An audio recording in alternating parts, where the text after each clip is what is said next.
Hi, I'm Jackie Gray. I'm from Holistic Healing for Children, and I have got,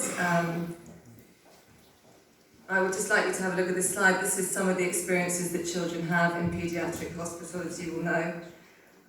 So the solution that I am proposing to help minimise anxiety in hospital is a book that I've co-authored called My Magical Garden. So this is the basic of a technique that provides support and relief for children with anxiety. So My Magical Garden, it works in two ways. Firstly, it works as a book on its own, because it helps to identify the emotional needs of a child, and it offers a fun, easy and non-invasive communication tool. Secondly, as a foundation for a workshop or individual sessions to be administered by a trained practitioner. So during the session, a patient is taken through a process, and this involves guided imagery, mindfulness and imagination. They make their own magical garden in their mind, and this becomes their safe place. So once a child is connected to their magical garden, a parent or care provider can access it and use it in any way to help the child through emotionally challenging moments. So for example, if a child is going into surgery, they will have the magical garden in their mind, and a parent or a carer can say, what can you put in your garden to make you feel strong enough to go through this? So the three main ingredients in this is first, guided imagery.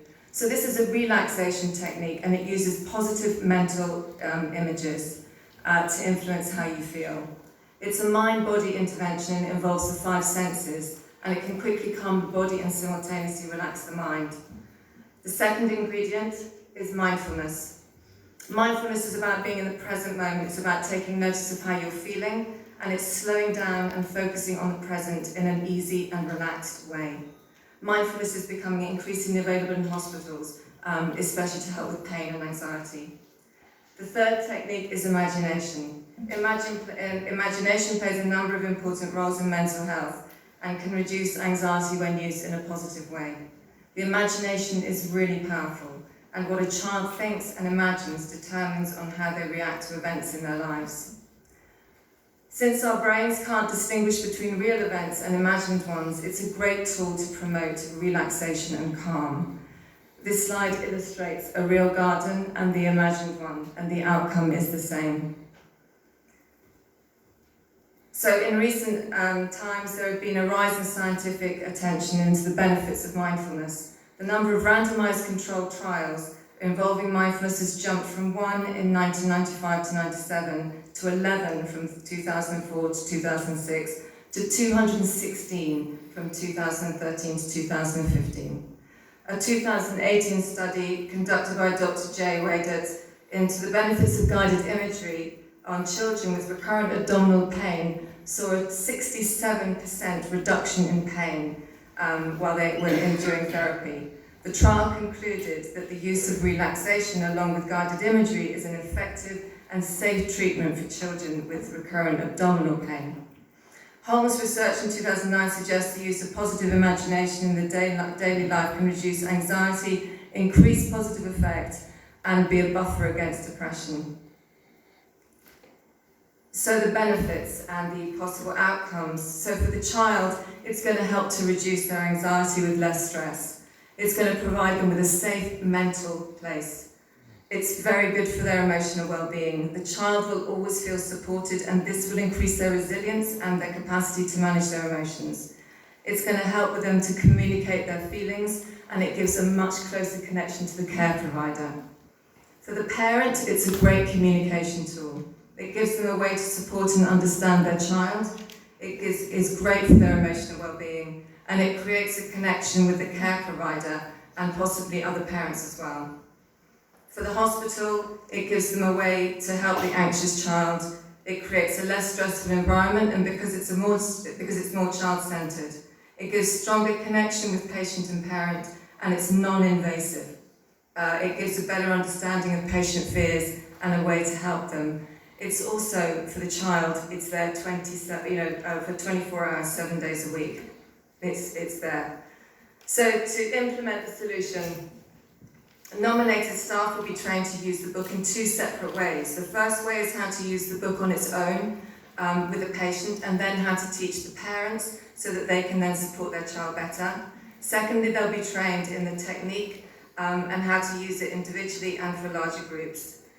This technique is simple, it's flexible, it's low cost, it's inclusive, it's insightful, it's for all ages, it can be self-administered, it's fun, and it's highly transportable. So, Tony Young said yesterday, he reminded me of a quote from Mayo Angelou. People will forget what you said, people will forget what you did, but people will never forget how you made them feel. Sorry, that makes me really emotional. My magical garden makes children feel safe, it gives them some control in a situation where they have none. So it would be incredible for me to have an opportunity to work with Bambino Gesu in developing this technique. I know how firsthand it's difficult living with anxiety, and it would be a great chance to be part of the solution.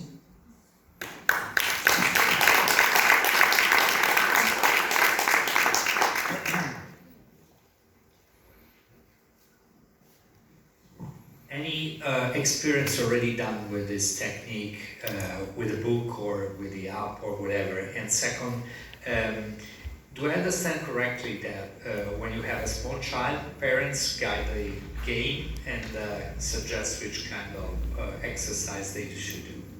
So I've been doing this in schools. I've been going into schools, I've been doing teacher training, I've been going into universities and doing for the student teachers. So I've had a lot of experience going into schools with this tool, and it's really helpful for all emotionally challenging situations, but I've found particularly with anxiety.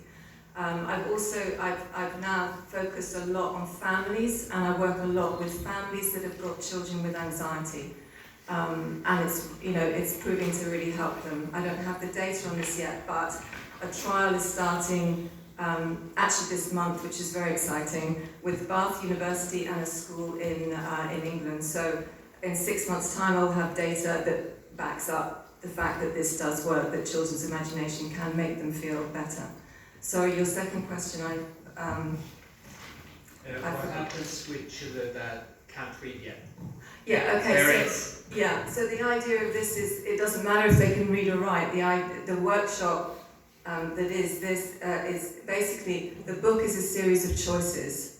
On every page, a child can make a choice between 9 different things. That choice is, they then use, as I said, they use the guided imagery, the mindfulness, and the imagination, and they get to connect with that choice and put it in their garden. So the idea is that they're building a garden, which is then their safe place. There's nine different pages in the book, so there's 9 choices. They'll put those things in the garden. So for example, the first page is coloured lights. So if they choose the pink coloured light, then they're guided to imagine, they've already been guided into a garden. This time they will then see the light in front of them.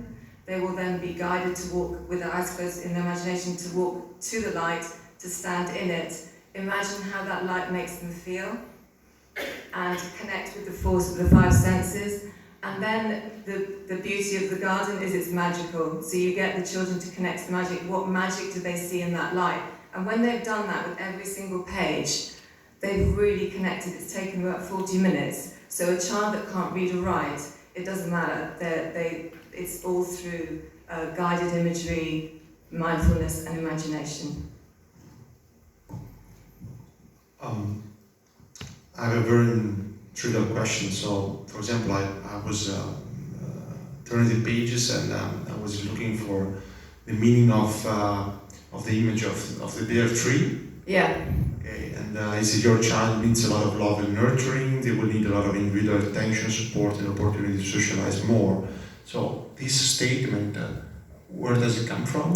So everything is symbolic, and when we did this, most things, like the animals and everything, everybody understands a lion is courage, and so when we went through this, we decided what the interpretations would be based on the things that we've already discovered, and at the end of the day, what I'm always saying to parents or caregivers is that if they don't feel that they respond well to what is written in the back, it's a point of discussion. So it's just a way for children to then communicate how they are feeling, because children generally can't.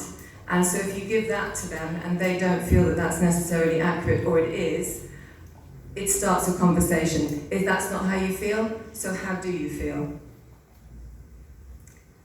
Okay, thank you. Thank you very much.